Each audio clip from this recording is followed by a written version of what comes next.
Olá pessoal, então, tudo certo? Então viva! Minha gente, vamos resolver a questão 25 da prova de Física do vestibular seriado da UPE. Processo de ingresso 2022, primeira fase, o SSA 1. Aí está a questão, eu estou aqui para qualquer necessidade eu apareço, tá? Vamos lá, vamos focar na lousa.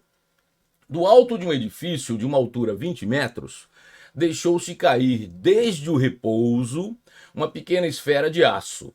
Ao mesmo tempo, no chão desse edifício, na mesma linha imaginária, lançou-se para cima outra esfera de aço com velocidade V0. Qual é aproximadamente a velocidade V0 em metros por segundo da segunda esfera para que elas se encontrem na meia altura do edifício? Fica um pouco maior aqui. Movimento vertical no vácuo, que nada mais é do que um caso particular do movimento uniformemente variado.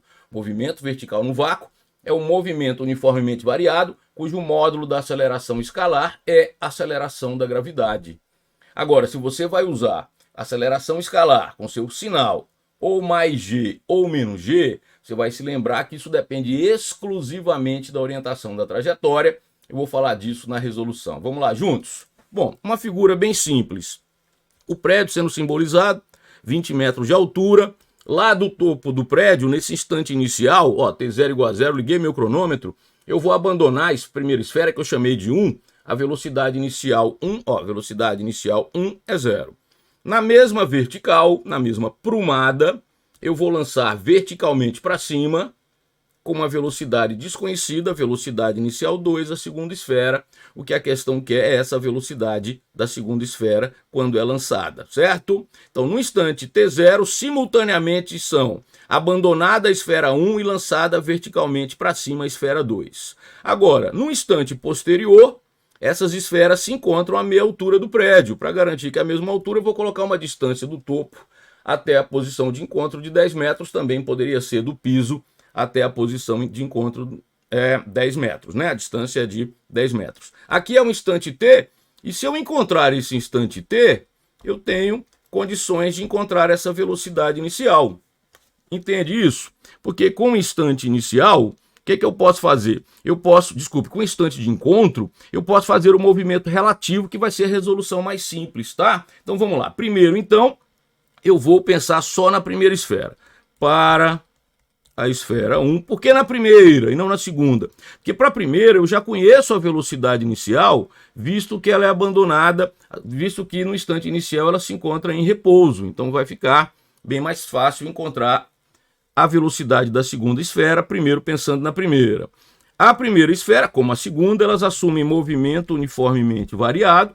O movimento vertical no vácuo, como eu falei agora há pouco, é um caso particular do movimento uniformemente variado. E no movimento uniformemente variado vale a sua equação horária do espaço. S igual a S0 mais V0t mais 1 meio de AT2. Porém, para usar essa equação corretamente, de maneira apropriada, o que é que se faz necessário? Orientar a trajetória. E nesse caso eu posso orientar a trajetória para cima ou para baixo. Eu vou orientar para baixo, mas você encontra a mesma resposta se você orientar a trajetória para cima, certo? Orientei a trajetória para baixo, vou dizer que a trajetória, as posições estão em metro, aqui é o espaço em metro. A origem da minha trajetória, vou convencionar que é lá no topo do prédio. Isso quer dizer que nesse instante t, que é quando as esferas se encontram, como a distância do topo do prédio até o encontro é de 10 metros e a trajetória está orientada para baixo, com a origem da trajetória no topo do prédio, aqui ficaria 10, com a unidade metro. Concorda? O que é que eu tenho aqui? O espaço inicial, no instante inicial, o espaço da esfera 1 é 0. O espaço no instante t, que é 10 metros. Vamos organizar isso aqui embaixo? Ó, só organizando. No instante inicial, t igual a 0, o espaço inicial para essa esfera, eu já estou dizendo aqui que isso aqui são considerações para a primeira, certo? O espaço inicial é 0. Agora, no instante t, no instante que eu não sei qual é, o espaço dessa esfera é de 10 metros. Aqui, o par espaço-tempo no início e aqui quando as esferas se encontram. Assim, eu posso agora usar a minha equação horária do espaço. O que está faltando? A aceleração escalar. Para isso, como eu orientei minha trajetória para baixo, os espaços crescem para baixo. Quando isso acontece, a aceleração escalar é mais g. Quem resolveu orientando para cima vai usar a aceleração escalar como menos g. Como g foi dado no início da prova como 10 metros por segundo ao quadrado, a minha aceleração escalar, vou aumentar um pouquinho o espaço para gente, vai ser de mais 10, certo? Então vai, espaço final, 10. Estou substituindo na equação horária do espaço. Espaço inicial, 0. Velocidade inicial, 0, foi abandonada do repouso. Mais 1/2 da aceleração, que é mais 10, T2. Para quem orientou para baixo, terá que convencionar a aceleração então com menos 10 e montar, claro, uma outra equação, mas vai achar o mesmo tempo que eu, tá? 10 dividido por 2, organizar aqui para você. 10 dividido por 2, 5. Com isso, 5t ao quadrado igual a 10. T ao quadrado igual a 10 por 2, 2. T vale raiz de 2 segundos. Então, o que é que representa, aparecer de novo aqui para você, estou aqui em cima. O que é que representa esse tempo igual a raiz de 2 segundos? Contado a partir do abandono da primeira esfera, que simultaneamente é lançado a segunda. Aí eu liguei o cronômetro. Contado a partir desse instante 0, t igual a 0, quando o cronômetro marcar a raiz de 2 segundos, as duas esferas estão se encontrando. Então, desde que você ligou o cronômetro, até esse instante de encontro, o intervalo de tempo é de instante final, raiz de 2, menos instante inicial, 0. O intervalo de tempo é de raiz de 2 segundos. Entende isso? Só que agora tem o pulo do gato. Vou até ficar maior aqui para você. Veja, para encontrar a velocidade inicial dessa segunda esfera, daquela que é lançada lá do solo, nós vamos resolver de uma forma mais simples. Nós vamos usar o movimento relativo. Qual que vai ser a vantagem disso? Porque quando você usa o movimento de qualquer uma das esferas para o solo, aí o movimento tem aceleração. Mas se você usar o movimento relativo, o que é isso? É o referencial ser em uma das duas esferas, como elas têm para o solo a mesma aceleração, a aceleração relativa é nula. E qual é a consequência disso? O movimento relativo será uniforme. E aí, com o movimento uniforme, você pode encontrar a velocidade apenas fazendo ΔS sobre ΔT. Vamos fazer isso? Muito bem. Olha só, eu vou usar o movimento relativo, vou anotar aqui para você se lembrar. O referencial vai estar em uma das duas esferas. Como as esferas têm a mesma aceleração para o solo, então a aceleração relativa é nula. Logo, o movimento é uniforme. O que é que eu sei? Eu sei que o intervalo de tempo desde o lançamento, o abandono da primeira esfera, o lançamento da segunda, até o encontro, o intervalo de tempo é de raiz de 2 segundos.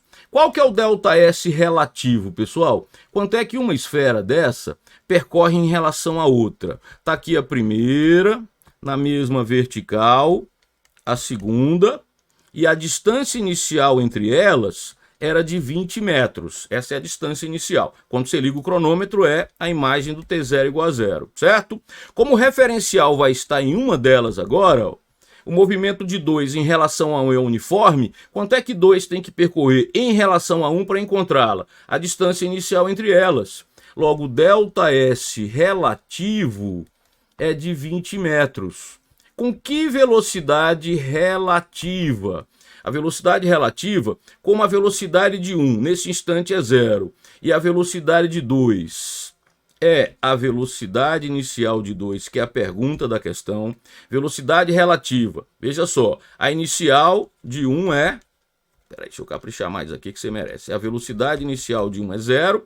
Nesse mesmo instante, eu quero a velocidade de 2. Só tem 2 para o solo com velocidade. A velocidade relativa é a velocidade inicial de 2. Então, a velocidade relativa, velocidade inicial de 2, que você quer saber.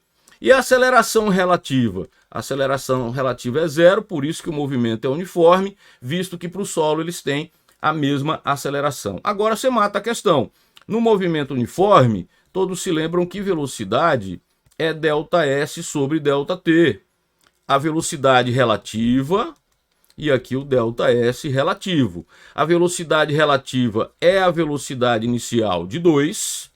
O ΔS relativo é a distância inicial entre eles de 20 metros. E o ΔT de raiz de 2 segundos, certo? Eu vou racionalizar, vou multiplicar o numerador e o denominador, usando matemática básica, por raiz de 2. Com isso, a velocidade inicial de 2 vai ficar 20, raiz de 2 vezes raiz de 2, 2. 20 por 2, 10.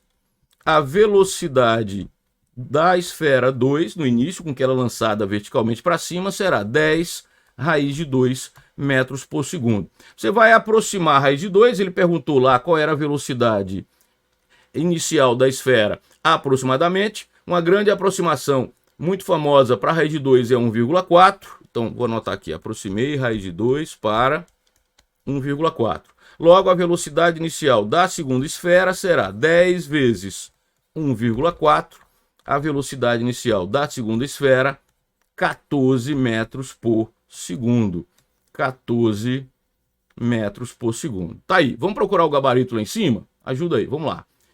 14 metros por segundo, volta lá, perdão, 14 metros por segundo, isso se encontra na letra C. Vamos voltar lá embaixo para deixar a resposta, 14 metros por segundo, letra C. É isso, minha gente. Não está inscrito no canal ainda? Tá faltando o quê? Se inscreva. É dessa maneira que eu vou ter mais condições de resolver mais questões, mais explicações, mais aulas bacanas para que você possa dominar essa ciência maravilhosa chamada física e fazer provas excelentes.